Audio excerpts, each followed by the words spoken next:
नाजरीन अस्सलाम वालेकुम। आप देख रहे हैं मेरे यूट्यूब चैनल और फेसबुक पेज। नाजरीन, आज मैं active voice and passive voice of relative pronoun whom in present indefinite tense structure number 2 के बारे में स्टार्ट करने वाला हूं।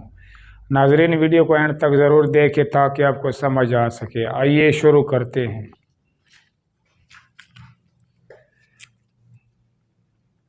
Active and passive voice of relative pronoun whom in present indefinite tense structure number 2। Relative pronoun whom वाला active voice और passive voice फेल हाल मुतल्लक में स्ट्रक्चर नंबर या बनावट नंबर 2। नाजरीन, अगर एक्टिव वॉइस का जुमला ऐसा हो जिसमें मुख्तलिफ सब्जेक्ट मुख्तलिफ वर्ब या वर्ब्स इस्तेमाल कर रहे हों, तो नाजरीन जिस ऑब्जेक्ट पर पहला सब्जेक्ट अपना वर्ब या वर्ब इस्तेमाल कर रहे हो तो पैसिव वॉइस का वही ऑब्जेक्ट बनता है। और मनफी या नेगेटिव बनाने के लिए सब्जेक्ट के बाद नॉट को लगाया जाता है। तो नाजरीन, ये डेफिनेशन है, ये डिटेल है। आइए शुरू करते हैं। ए का मतलब एक्टिव, वी का मतलब voice. Whom do you ask to help them? आप या तुम किसे उनकी मदद करने का कहते हो? तो नाजरीन, ये एक्टिव वॉइस का उर्दू का तर्जमा है। नाजरीन, इस सेंटेंस या जुमले में सेंटेंस या जुमला यहाँ से लेकर यहाँ तक का जो पार्ट है ये पैसिव वॉइस में कन्वर्ट या चेंज हो जाता है, और यहाँ से लेकर यहाँ तक का जो पार्ट है ये पैसिव वॉइस में बरकरार रहता है। इसमें किसी किस्म की चेंजिंग या तब्दीली नहीं होती। तो नाजरीन, इस सेंटेंस या जुमले में यू सब्जेक्ट है और सब्जेक्ट यानी कि यू एक्शन कर रहा है होम पर, क्योंकि यू का जो ऑब्जेक्ट है इस जुमले में वो होम है। तो लिहाजा जब हम इसको पैसिव वॉइस में कन्वर्ट करेंगे तो रिलेटिव प्रोनाउन होम का जो सब्जेक्ट है, सब्जेक्टिव केस है, वो हु है। तो होम पैसिव वॉइस में कन्वर्ट या चेंज हो जाता है हु पर। और इसके बाद आस्क, ये वर्ब है, वर्ब की फर्स्ट फॉर्म है। तो नाजरीन, ये पैसिव वॉइस में कन्वर्ट या चेंज हो जाता है वर्ब की थर्ड फॉर्म पर, यानी कि आस्क्ड पर। और हु के साथ प्रेजेंट इंडेफिनिट टेंस में हेल्पिंग वर्ब इज इस्तेमाल होता है, क्योंकि वो इस सेंटेंस या जुमले में सिंगुलर के तौर पर इस्तेमाल किया गया है। और इसके बाद यू सब्जेक्ट है, सब्जेक्टिव केस है। तो यू का जो ऑब्जेक्ट है या ऑब्जेक्टिव केस है वो भी यू है। तो लिहाजा यू पैसिव वॉइस में कन्वर्ट या चेंज हो जाता है यू पर। और यू से पहले वर्ब के बाद बाय का भी इजाफी तौर पर इस्तेमाल किया जाता है पैसिव वॉइस में। इसके बाद टू प्रेपोजिशन है, तो ये पैसिव वॉइस में कन्वर्ट या चेंज हो जाता है टू पर, ये बरकरार रहता है।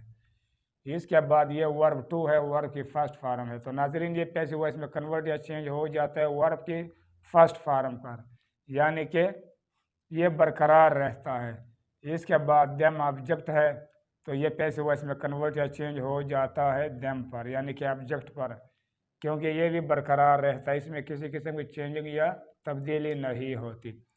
नाजरीन, जब एक्टिव वॉइस जुमले में रिलेटिव प्रोनाउन होम इस्तेमाल हो और इंटरोगेटिव के तौर पर इस्तेमाल हो और सेंटेंस या जुमले के स्टार्ट में लगा हुआ हो, तो फिर ऐसे सेंटेंस या जुमले के आखिर में इंटरोगेटिव मार्क भी लगाया जाता है, चाहे वो एक्टिव वॉइस हो या पैसिव वॉइस हो।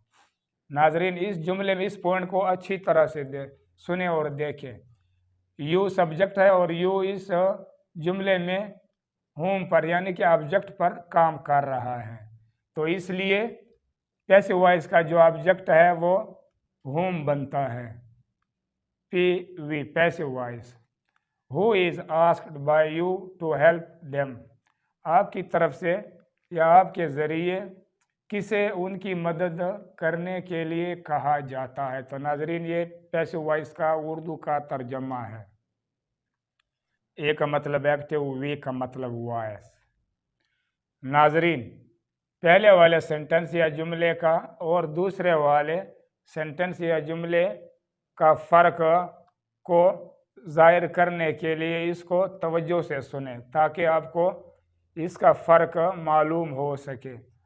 नाजरीन, इस सेंटेंस या जुमले में होम ये ऑब्जेक्ट है, ये सेकंड ऑब्जेक्ट है, तो लिहाजा होम इस जुमले में पीवी का ऑब्जेक्ट नहीं बनता, बल्कि इस सेंटेंस या जुमले में यू का जो ऑब्जेक्ट है वो देम है। तो यू एक्शन कर रहा है देम पर। तो नाजरीन, इस पॉइंट को अच्छी तरह से सुने। Whom do you ask them to help? आप उन्हें किसकी मदद करने के लिए कहते हो? तो नाजरीन, ये एक्टिव वॉइस का उर्दू का तर्जमा है। नाजरीन, इस सेंटेंस या जुमले में यू का ऑब्जेक्ट देम है और सब्जेक्ट देम पर एक्शन कर रहा है। तो नाजरीन, जब हम इसको पैसिव वॉइस में कन्वर्ट करेंगे तो होम को कन्वर्ट कर दिया जाता है होम पर, यानी कि ऑब्जेक्ट पर, क्योंकि इसमें किसी किस्म की तब्दीली या चेंजिंग नहीं होती, ये बरकरार होता है। इसके बाद देम ये ऑब्जेक्ट है और इसका जो सब्जेक्ट है, सब्जेक्टिव केस है, वो दे है।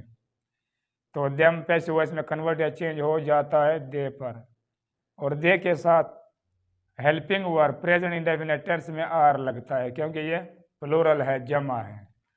आस्क ये वर्ब है, वर्ब की फर्स्ट फॉर्म है। तो नाजरीन, ये पैसिव वॉइस में कन्वर्ट या चेंज हो जाता है वर्ब की थर्ड फॉर्म पर, यानी कि आस्क्ड पर। और इसके बाद यू ये सब्जेक्ट है, सब्जेक्टिव केस है। तो नाजरीन, यू पैसिव वॉइस में कन्वर्ट या चेंज हो जाता है यू पर, क्योंकि यू का जो ऑब्जेक्ट है वो भी यू है। यू से पहले और वर्ब के बाद बाय का भी इजाफी तौर पर इस्तेमाल किया जाता है।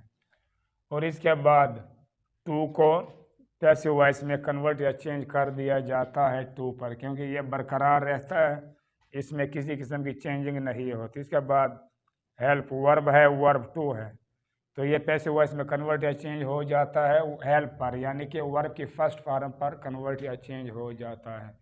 ये भी बरकरार रहता है, इसमें किसी किस्म की चेंजिंग या तब्दीली नहीं होती। पी का मतलब पैसिव, वी का मतलब voice. Whom are they asked by you to help? आपकी तरफ से या आपके ज़रिए उन्हें किसकी मदद करने को कहा जाता है? तो नाजरीन, ये पैसिव वॉइस का उर्दू का तर्जमा है। नाजरीन, तो ये तरीका है एक्टिव वॉइस से पैसिव वॉइस बनाना, वो भी relative pronoun home structure number 2 का। तो नाजरीन, ये सेंटेंस या जुमला यहाँ से लेकर यहाँ तक का जो पार्ट है ये पैसिव वॉइस में कन्वर्ट या चेंज हो गया है, और यहाँ से लेकर यहाँ तक का जो पार्ट है या हिस्सा है ये पैसिव वॉइस में बरकरार रखा गया है। तो नाज़रीन, ये तरीका एक्टिव वॉइस से पैसिव वॉइस बनाना। ए का मतलब एक्टिव, वी का मतलब voice. Whom do they plan to send Ali to inform?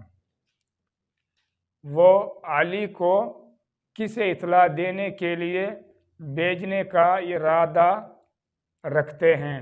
तो नाजरीन, ये एक्टिव वॉइस का उर्दू का तर्जमा है।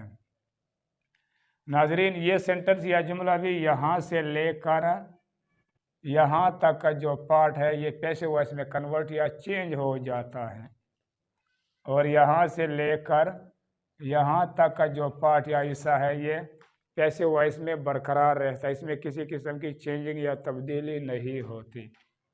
तो नाजरीन, जब हम रिलेटिव प्रोनाउन होम को पैसिव वॉइस में कन्वर्ट करेंगे तो होम पैसिव वॉइस में कन्वर्ट या चेंज हो जाता है होम पर, ये ऑब्जेक्ट के तौर पर पैसिव वॉइस में लगता है, ये भी बरकरार रहता है, इसमें किसी किस्म की चेंजिंग या तब्दीली नहीं होती। तो नाजरीन, इसके बाद अली ये ऑब्जेक्ट है, तो अली पैसिव वॉइस में कन्वर्ट या चेंज हो जाता है सब्जेक्टिव केस अली पर।